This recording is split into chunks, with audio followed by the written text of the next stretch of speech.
I could say this. The day after, I talked to a high-level CIA official. Very high. And he told me, I don't even know if I should say this. I think you should absolutely. What if I told you that the most powerful woman in the conservative movement, the face of faith, family, and tradition, might actually be the heiress to a century-old empire of organized crime and deep state influence? For years, Erika Kirk has sold the world a very specific story: the humble Christian girl, the devoted trad wife, the woman who saved Charlie Kirk. But that story just fell apart. And it didn't happen because of a hacker, a lawsuit, or a political rival. It happened because her own cousin made one fatal mistake in a comment section. We need to talk about the name Rothstein. A massive leak has just exposed Erika's alleged blood ties to two of the most controversial families in American history. The Rothsteins, as in Arnold Rothstein, the father of organized crime, and the Solomons, a family with deep roots in casino empires and international intelligence. Me that the FBI is not cooperating with him, and he is trying to corroborate potential foreign influence and was getting blocked out of every opportunity to confirm or deny that. And it was written off as no foreign influence less than 48 hours in. And this guy has access to the President of the United States. Suddenly, the simple life Erika preached about looks a lot more like a cover story. Why did she scrub her social media of her roommate, Nicole Rothstein, the second people started asking questions? Why has she systematically deleted every connection to her family's history in Utah? And most terrifying of all, does this hidden lineage explain the bizarre circumstances surrounding Charlie Kirk's tragedy? Internet sleuths are now asking the question no one dared to whisper before. Was Charlie Kirk the leader of this movement, or was he the target? Was he trapped in a web woven by his own wife's family long before they ever met? We have the receipts, we have the deleted comments, and we have the timeline that connects a Utah university to a New York mobster. Buckle up. And so for that to be said from the guy and asking me if I had anybody that I knew on the inside to be able to get information because he wasn't allowed to access it, I'm like, why are you calling me? Tells me everything that I need to know. I don't even know. Because we are about to expose the family tree they tried to bury. To understand why this leak is shattering the internet right now, we have to look at the carefully constructed reality Erika Kirk lived in before this happened. For years, she played a very specific character. She was the outsider. She was the humble girl from a Christian background who stumbled into the chaotic world of politics and saved Charlie Kirk with her grounding presence. She told us she didn't drink. She told us she didn't date in New York because she was disgusted by the culture there. She told us she lived with a roommate who lived that wild life. In our last video, we dug into her past, the modeling, the reality shows, the dating, despite claims to the contrary. Definitely go check that out if you haven't yet. But there's something we overlooked last time. The roommate who she mentioned. What I'll say is when I lived out here, I was here for 5 years. I never dated here because I saw vicariously through my roommate how terrible it was. So who was this roommate? Well, turns out her roommate is not just some random person. But she just watched from the sidelines. It was a perfect story. It was the tradwife origin myth. But that myth just disintegrated. And the crack in the facade didn't come from a political enemy or a deep state whistleblower. It came from inside the house. It came from the very roommate she spent years trying to hide. Her name is Nicole Rothstein. Now, if you're a casual follower, that name might not mean anything to you yet. But give it 5 minutes, and it will change everything you think you know about the Kirk family. Recently, a video started circulating where Erika was discussing her knowledge of Jewish traditions, specifically celebrating Shabbat. In the comments section of that video, someone with the handle Nicole Rothstein. We know that? Well, she responded to this clip featuring Erika Kirk talking about her Shabbat shaloming. And she responded by saying, quote, "As her cousin, who is fully Jewish, half of her family is Jewish. While she herself is a Christian, she has celebrated many Jewish holidays with our side of the family and highly respects the Jewish religion." Now, I'm glad I archived that, because if you go and look for that Nicole Rothstein account right now, I'm pretty sure it's no longer there. Decided to jump in. She probably thought she was helping. She probably thought she was defending her cousin's cultural literacy. She wrote, quote, "As her cousin, who is fully Jewish, half of her family is Jewish. While she herself is a Christian, she has celebrated many Jewish holidays with our side of the family and highly respects the Jewish religion." Boom. Just like that, the roommate was exposed as a blood relative. Internet sleuths immediately recognized the name. They went back to Erika's old stories about her time in New York. They found the clips where she talked about her wild roommate. They matched the photos. Nicole Rothstein wasn't just some random girl Erika found on Craigslist. She was family. And she wasn't just any family. The name Rothstein carries a weight in American history that is heavier than almost any other. We are talking about Arnold Rothstein. For those of you who skipped history class, let me explain why the internet is currently losing its mind over this connection. Arnold Rothstein wasn't just a mobster. He was the architect of modern organized crime. They called him the Brain. He was the man who allegedly fixed the 1919 World Series, the infamous Black Sox scandal that broke the heart of America. He was the mentor to Lucky Luciano, Meyer Lansky, and Frank Costello. He was the inspiration for the character Meyer Wolfsheim in The Great Gatsby and the main antagonist in Boardwalk Empire. He didn't just break the law, he corrupted the system. He understood that real power wasn't about guns. It was about leverage, money, and silence. Now, let me be very clear. We are not saying that having a famous criminal in your distant family tree makes you a criminal. Everyone has skeletons in their closet. But here is where it gets suspicious. Why hide it? Why refer to your own cousin as a roommate in interviews? Why scrub your social media of Nicole Rothstein the second people started making the connection? If this was just a cool piece of trivia, hey, my great-great-uncle was a mob legend, Erika could have owned it. She could have laughed about it, but she didn't. She buried it. And when you bury something, it suggests you are afraid of what people will find if they keep digging. It suggests that the connection isn't just historical, it might be operational. Critics and online investigators are now looking at Erika's rapid ascent in the political world through a completely different lens. Think about it. Charlie Kirk was a grassroots guy. He built his brand on college campuses with a megaphone. But Erika? She brought a level of polish, media training, and high-level connections that seemed to appear out of thin air. Her transition from girlfriend to CEO was seamless. Was this just natural talent? Or was she backed by the kind of generational knowledge and influence that a family like the Rothsteins would possess? The Rothstein legacy is about being untouchable. It's about operating in the shadows while the front men take the heat. And isn't that exactly what we are seeing now? Charlie took the heat. Charlie was the target. And Erika is the one left standing, running the empire, polished and protected. But the Rothstein leak was just the first domino. Because once the internet started digging into Erika's family tree, they found another branch that is just as powerful and perhaps even more relevant to the tragedy that unfolded. We need to talk about the Solomon connection. Through her aunt, Carla France, her father's sister, Erika is directly connected to the Solomon family. Aunt Carla married a man named Jack D. Solomon. Now, Jack Solomon wasn't a mobster in the traditional sense, but he was a titan of a very specific industry: casinos. He built the famous Colorado Bell Casino in Laughlin, Nevada. He was a man of immense wealth, with deep ties to Las Vegas and international philanthropy. This isn't a maybe connection. We have receipts.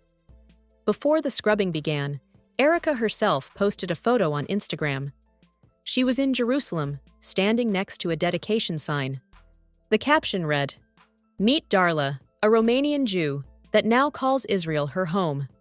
She was sitting by my family's dedication sign for restoring the Zion Gate in Jerusalem." She admitted it. Her family paid to restore the Zion Gate. That is not something a regular middle-class family does. That requires serious, high-level international influence. Jack Solomon was a trustee of Hebrew University. He was a major donor to the Jerusalem Foundation. This puts Erika Kirk not in the category of grassroots activist, but in the category of global elite. But here is where the story turns from interesting to terrifying. Because the Solomon influence wasn't just in Vegas or Jerusalem, it was in Utah. Investigative researchers uncovered records from 1995 showing that Jack Solomon served on the board for the new Center of Jewish Studies at a very specific college. That college was Utah Valley State College. Does that name ring a bell? It should, because Utah Valley State College is now known as Utah Valley University, UVU, the exact same location where Charlie Kirk's life tragically ended. Let that sink in for a second. The university where Charlie was targeted isn't just a random school in Utah. It is a university that has been in the orbit of Erika's family for over 30 years. Her uncle was on the board there. Her family helped shape its curriculum. The ground where Charlie fell was ground that Erika's family had influence over decades before he ever stepped foot there. This is the detail that has fueled the Spook School theory. Online sleuths have pointed out that UVU has always had strange ties to the intelligence community. In the weeks following the tragedy, profiles of professors with CIA backgrounds were mysteriously scrubbed from the university's website. One specific profile, for a man named Rusty Needs, a former CIA officer, vanished into thin air. The Center for National Security Studies at UVU is known as a pipeline into the NSA and FBI. When you combine this with the Solomon family's influence at the university, the picture changes completely. We aren't looking at a random tragedy anymore. We are looking at a location that was friendly territory for deep state actors. And the person who brought Charlie into that territory? His wife. Was Charlie Kirk walked into a trap set by the very networks his wife's family helped build? That is the dark question haunting every forum and comment section right now. Charlie was an outsider. He was a disruptor. He asked questions about donor money, about foreign wars, about the establishment. But Erika? She appears to be royalty in this hidden world. She has the bloodline of the Rothsteins. She has the backing of the Solomons. She has connections to the casinos of Nevada, the philanthropy of Jerusalem, and the intelligence corridors of Utah. It forces us to recontextualize their entire marriage. Was Charlie the leader and Erika the follower? Or was Charlie the asset and Erika the handler? The trad wife persona was the perfect cover. It allowed her to operate in the background, building alliances, securing donors, and steering the ship while everyone focused on Charlie's tweets. It allowed her to play the role of the innocent, supportive spouse while possessing more institutional power than he ever dreamed of. And look at the behavior now. Since the accident, Erika has scrubbed everything. The post about the Zion Gate? Gone. The references to Nicole Rothstein? Gone. The stories about her roommate? Deleted. She is systematically erasing her past. Why? If these are just proud family connections, why hide them? Why treat your own heritage like a crime scene? The only reason to scrub a family tree is if you know that the roots lead somewhere you don't want the public to go. You delete the past when it contradicts the present. Erika is trying to maintain the widow of the movement image, but the heiress of the empire reality is bleeding through. We also have to talk about the small lies, the petty deceptions that act as red flags for the bigger ones. Remember how she claimed she didn't drink? The internet found photos of her partying. Remember how she said she didn't date? We found the receipts of her dating Cabot Phillips. These might seem insignificant compared to mob ties, but they establish a pattern. They show us a woman who is comfortable creating a fictional version of herself for public consumption, a woman who treats her life like a script. And if she lied about the drinks, and she lied about the dates, and she hid the Rothsteins, and she buried the Solomons, what is she lying about regarding Charlie? The timeline of that night at UVU is full of holes, security failures, missing footage, weird hand signals. And now we know that UVU was her uncle's stomping ground. It feels less like a series of unfortunate events and more like a home court advantage for the people who wanted Charlie gone. As we end Part 1, the landscape has shifted beneath our feet. We thought we were investigating a political scandal. Instead, we have stumbled into a generational saga of power, money, and deception. Erika Kirk isn't just a widow, she is a puzzle. And the pieces we are finding, Rothstein, Solomon, UVU, are forming a picture that is terrifying to look at. But this is just the lineage. In Part 2, we are going to look at the money. Because when you have families like this involved, the money trail never ends. And what we found regarding the financing of TPUSA under Erika's new leadership might just be the smoking gun that ties it all together. You are not going to believe who is signing the checks now. If Part 1 was about the lineage, Part 2 is about the leverage. Because having a famous mobster in your family tree is one thing, but having the connections to bury a story, scrub the internet, and potentially hijack a political movement? That requires more than just a famous last name. It requires active operational power. And as we pivot from the family secrets to the actual scene of the crime, the picture goes from intriguing to absolutely terrifying. We have to talk about the money and the mechanism. You see, while everyone was distracted by the Rothstein name, independent journalists like James Lee and Mike Glover were looking at the physical evidence of what happened that night at Utah Valley University. And what they found suggests that the security failure wasn't just incompetence, it was almost chemically impossible. Let's talk about the frangible bullets. This is a detail that has been glossed over by the mainstream narrative, but is keeping military experts up at night. Mike Glover, a former Green Beret and survival expert, publicly questioned the official ballistics report. The narrative claimed that a specific type of ammunition was used, frangible rounds. These are bullets designed to disintegrate upon impact to prevent overpenetration. They are rare, they are expensive, and, according to Glover's own tests, finding 3006 frangible rounds in the quantity and age described is nearly impossible for a random lone wolf like the alleged shooter, Tyler Robinson. Glover tried to replicate the scenario. He searched everywhere for these rounds. He found that they were practically non-existent, except for obscure military surplus batches from 1945. So, how does a random, unstable kid get his hands on ghost ammo that doesn't exist on the civilian market? Unless he wasn't working alone. Unless he was supplied. And when Glover tried to push this investigation, when he tried to help the FBI corroborate potential foreign influence, he hit a brick wall. He stated publicly that the FBI was not cooperating. He was blocked out. Less than 48 hours into the investigation, the authorities declared no foreign influence. How? How do you rule out international players in a complex assassination case in less than 2 days? You don't. Unless the conclusion was written before the investigation started. This brings us right back to Utah Valley University. Remember, this isn't just the place where Charlie fell. This is the place Erika's family, the Solomons, helped build. And as we dug deeper into UVU, the Spook School theory went from a conspiracy to a documented reality.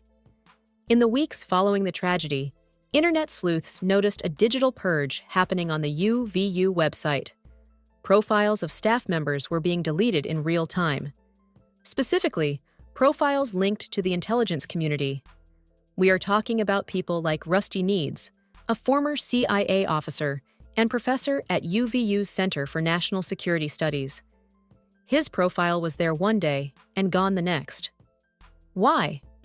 Why scrub the CIA connection to the university immediately after a political assassination takes place on campus? The Center for National Security Studies at UVU acts as a pipeline. It recruits for the CIA, the NSA, and the FBI. It is a training ground for intelligence operatives. And this is the campus where the security cameras failed. This is the campus where the decoy army, those men dressed like Tyler Robinson, were seen running around. It starts to look less like a university and more like a stage, a controlled environment where assets are trained and operations are run. And who had the keys to this kingdom? Erika's family. The Solomons didn't just donate a bench, they sat on the board. They helped shape the institution that became the kill box. Now, let's layer in the Kash Patel angle. Kash Patel, a man known for exposing deep state corruption, was reportedly looking into the Charlie case. And the whispers coming out of that camp are disturbing. They suggest that Charlie wasn't just killed by a shooter, he was killed by a system that involved intelligence failures so massive they looked deliberate. And when you have figures like Kash Patel hinting at high-level CIA officials, giving warnings, and Mike Glover being stonewalled by the FBI, you realize that Charlie Kirk was swimming in shark-infested waters. But here is the tragedy. Charlie thought he was safe because he was with his wife. He thought he was building a legacy with a woman who shared his values. But look at what has happened to Turning Point USA since she took over. The shift hasn't been subtle. It's been a hostile takeover of the culture. Under Charlie, TPUSA was about America first. It was about questioning foreign wars, questioning the Uniparty, and fighting for the grassroots. Under Erika, it's about brand safety. We are seeing a massive pivot. The hard-hitting political questions are being replaced by polished, celebrity-focused content. We are seeing influencers who have no business in the conservative movement being invited to speak simply because they have followers. The trad wife aesthetic is being weaponized to silence dissent. If you question Erika, you are attacking a grieving widow. It is the perfect shield. But look at who is funding this new version of TPUSA. The grassroots donors are confused, but the corporate money is flowing. We are seeing ties to the same networks that the Solomon family operated in: international philanthropy, shell nonprofits, and advisory groups that don't disclose their donors. It looks like the organization is being hollowed out and refilled with the very establishment sludge that Charlie spent his life fighting. And through all of this, Erika has remained stone-cold silent on the anomalies. She hasn't asked why the security failed. She hasn't asked why the ammo was impossible. She hasn't asked why CIA profiles were scrubbed from the university website. Instead, she is scrubbing her own past. She is deleting the Rothstein connection. She is renaming her cousin a roommate. She is hiding the Zion Gate photos. Why? If you are an innocent victim of a tragedy, you want the truth. You scream for answers. You don't engage in a coordinated digital cover-up of your own lineage. The behavior suggests knowledge. It suggests that she knows exactly where the lines are drawn, and she is careful not to cross them. It paints a picture of a woman who was planted. I know that is a heavy word, but when you look at the timeline, the sudden appearance in his life, the lies about her past dating, the lies about her drinking, the hidden family ties to organized crime and intelligence-linked philanthropy, it fits the profile of an asset. Charlie Kirk was a problem for the deep state. He was mobilizing the youth. He was asking the wrong questions. And history shows us that when the system can't bribe you and can't scare you, they place someone close to you, someone who can steer you, monitor you, or if necessary, facilitate the end of the road. Was Charlie trapped? Looking back now, it seems he never stood a chance. He was surrounded. His security team, Integrity Security Solutions, had questionable origins and failed him at the critical moment. The location of his final event was a stronghold of his wife's family influence and intelligence recruiting. And the woman sleeping next to him was living a double life, hiding a bloodline that goes back to the architects of organized corruption. The Rothstein Leak wasn't just gossip. It was the loose thread that unraveled the whole sweater. It showed us that the Kirk dynasty wasn't built on Charlie's vision. It was co-opted by Erika's heritage. As we stand here today, Erika Kirk is the CEO. She controls the money. She controls the narrative. She controls the legacy. And the people who helped Charlie build it are being pushed out one by one. The transformation is complete. The coup was successful. But they forgot one thing. They forgot about the internet. They forgot that you can't scrub everything. They forgot that when you delete a comment, you don't delete the screenshot. And thanks to that one slip-up from a cousin who just wanted to brag about her heritage, we now have the map. We can see the connections. We can see the web. Charlie Kirk may be gone, but the truth about who he married and who she really represents is finally stepping out of the shadows. The Rothsteins, the Solomons, the CIA, the casinos, the impossible bullets, and the silence. It all connects. And for Erika Kirk, the hardest part of the act is just beginning, trying to keep the mask on while the whole world watches it crack. This isn't just a story about a widow. This is a story about the infiltration of a movement. And if we don't pay attention to who is really holding the keys, we are going to lose a lot more than just an organization. We are going to lose the truth. We've laid out the receipts, the Rothstein bloodline, the Solomon money, and the intelligence ties at UVU. But the final verdict belongs to you. Do you believe Erika Kirk was planted to hijack this movement? Or is this all just one terrifying coincidence? Let me know your theory in the comments below. I read every single one. And if you want to stay ahead of the leaks that are about to drop, smash that subscribe button and ring the bell. We aren't stopping until we get the full truth. Thanks for watching, stay skeptical, and I'll see you in the next one.